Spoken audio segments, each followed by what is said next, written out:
Bum bum bum bum bum bum bum bum bum bum bum bum. The Peter Shit Show. Bum bum bum bum bum bum bum. All right, time for me to cry in front of the camera for a couple minutes. I am. I gotta be thankful that at least I have a good relationship with my work, both my colleagues and my students. The other day, one of my colleagues had helped me problem solve a difficult situation. Gotta give them that.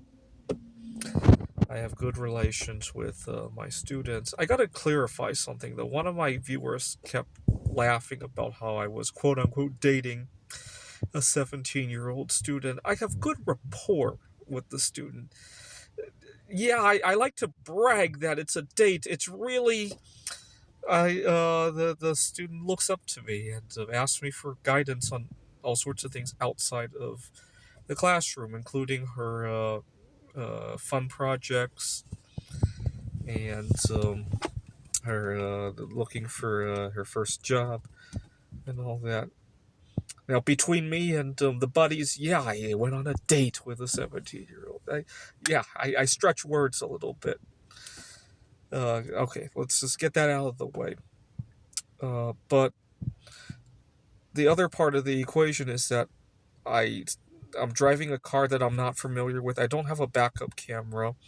Earlier today, I almost got into a scuffle because I don't want to be backing out. So when I got to the parking lot, I wanted to park nose out. As I was doing that, somebody took the spot that I was planning to park at, and then I go to a cafeteria at a grocery store, and I got into a little bit of an autism kind of meltdown. Here in the United States, a lot of people, especially low-wage workers, are not very well versed with autism. I didn't have that kind of problem in Taiwan. Autism awareness is a lot better. Sensory disorder awareness is a lot better in Taiwan. And here in the US, I can scarcely afford to have much of a social life, which is why I have such good rapport with my students and my colleagues, because I kind of need that for just to feel like I'm living rather than only existing. And I, uh, I don't know what I'm doing.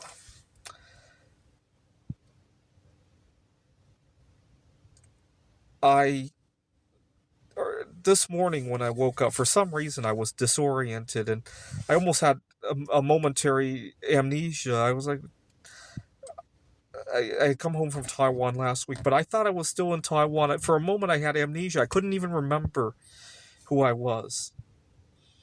It took me about 2 minutes for my mind to kick in. I thought that was some kind of a disease. I went frantically Googling what kind of disease would cause this. But for a moment, I got excited because I thought if I learned that I only had a few more years to live, at least I could actually live, right? Imagine I only had 2 more years to live. I recorded a video about this morning. I could actually live. For starters, I wouldn't have to think about investing in my Roth IRA anymore. Right now, I'm kind of a little bit behind on my Roth IRA. I'm ashamed to say that. Uh, I could stop buying the precious metals, strategic metals. I could stop putting money in my Roth IRA. Even if I didn't take any money out, just the fact that I could stop investing be a nice thing, right? And I got into a disagreement in the parking lot, like I mentioned earlier, and then I remembered, gee, in just 1 week, just the gas that I put in my car was double what I was spending on a month of subway tickets in Taiwan. And then you add to that all the other costs and opportunity costs of driving. Only for me to get into a fight with somebody in the parking lot just for the privilege of having good rapport with my student, and then my YouTube audience laughing at me for quote unquote dating one of my students. I mean, I call it dating because I never, I like to brag, right? Maybe dating wasn't exactly the right word, right?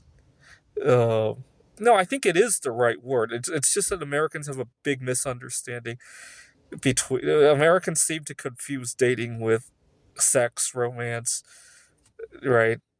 It could mean all sorts of other things, right? Um. Anyway, uh, I hope to meet an important life figure connection, right? History is probably full of success stories, discoveries that were made jointly by a professor with one of their students, right? Uh, I I think Mary and Pierre Curie were student and lab assistant, right? And this was back then. It was more appropriate to then also have a romantic life. I don't think they really had romance. It was more of a survival story, right? Back then, people actually needed to have kids to tend to the farm, right? Okay. Anyway. Just having a little bit of a existential crisis, and but at the same time, I actually love what I do at work. I don't like the logistics I have to go around the stuff that right. I don't like the substrate that the work sits on in my life, or let's put it that way. But I like the work. The fact that I have to drive there, the awkwardness, the not having a life, limping from one workday to the next, and I, to give you an idea, I actually hate my weekends because they're an exercise in existence, right? It's kind of like think of the weekend as a lot of people who struggle with intermittent fasting. The weekend is like a forced fast from my work, right? That's the best analogy I could give. Ah, gotta get that job in Taiwan. I could actually have a life in Taiwan.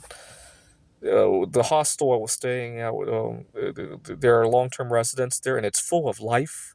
Unlike the places I live here in the United States, that hostel was beaming with life, and I could actually afford to eat out regularly, and no cars, no parking lot dramas, and go to when I go to work, I start the day with 100% battery. I don't waste a bunch of it driving on the car.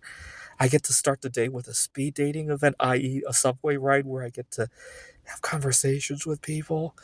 Ah, this is the Peter Shit Show. Bum, bum, bum, bum.